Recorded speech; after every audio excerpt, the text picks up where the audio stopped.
আপনি কি জানেন চুম্বক তৈরির সময় এর মধ্যে কোনো চুম্বক শক্তি থাকে না? কি শুনে চমকে গেলেন নিশ্চয়ই? চুম্বকের মস্তিষ্ক কেন বন্ধ থাকে আর এটিকে কিভাবে সুপার হিরো বানানো হয়? চলুন তবে আজ চুম্বকের সুপার শক্তির রহস্য উন্মোচন করা যাক। যখন চুম্বক বানানো হয় এর মধ্যে মেশানো হয় কয়েক রকমের ধাতু এবং উপাদান, যেমন লোহা, নিকেল, কোবাল্টের মতো ধাতব পদার্থ।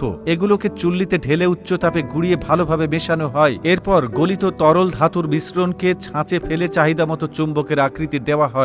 গলিত সে ধাতু শীতল হয়ে জমে গেলে ছাঁচ থেকে বের করে আনা হয় সেটিকে, কিন্তু তখনও ধাতুর মধ্যে চুম্বক শক্তি থাকে না। দেখে অন্য সব ধাতব বস্তুই মনে হবে। চুম্বক শক্তি প্রবেশ করানোর জন্য একে চার্জ দিতে হয়, তবে এ চার্জ ব্যাটারি চার্জ নয়। তাহলে কিভাবে একে চার্জিত করা হয়? এই চার্জ একটি মেশিনের মাধ্যমে ধাতুতে দিয়ে দিলে সেটিতে চুম্বক শক্তি কাজ করতে শুরু করে। চুম্বকের দুই মাথায় অর্থাৎ পূর্ব ও দক্ষিণ মেরুতে বিদ্যুৎ চালনা করলেই এর মধ্যেই চুম্বক শক্তি কাজ করতে শুরু করে। আপনারা কি জানেন চুম্বকের আবিষ্কারের পেছনে রয়েছে একটি মজার কিংবদন্তি কাহিনী? এটি মূলত গ্রিক সময়ের প্রায় 4000 বছর পূর্বের কথা। এর মূল চরিত্র হলো এক ভেড়া রাখাল, যার নাম ছিল ম্যাগনেস। একদিনে রাখাল বালক তার ভেড়া নিয়ে পাহাড়ের পাথরের ঢাল বেয়ে হাঁটছিল। হঠাৎ সে খেয়াল করলো তার লোহার লাঠিটির মাথাটা মাটিতে আটকে গেছে, আর তার পায়ের লোহার নালের অংশ যেন কোনো অদৃশ্য শক্তির দ্বারা মাটিতে আটকে আছে। ম্যাগনেস খেয়াল করলো লোহার জিনিসপত্র সব পাথরের সাথে লেগে যাচ্ছে, একটি কালো পাথরের সাথে। সেই পাথরের নাম লোডস্টোন বা প্রাকৃতিক চুম্বক। তার এ পাথরের বিশেষত্ব জানার কৌতূহল জন্মালো।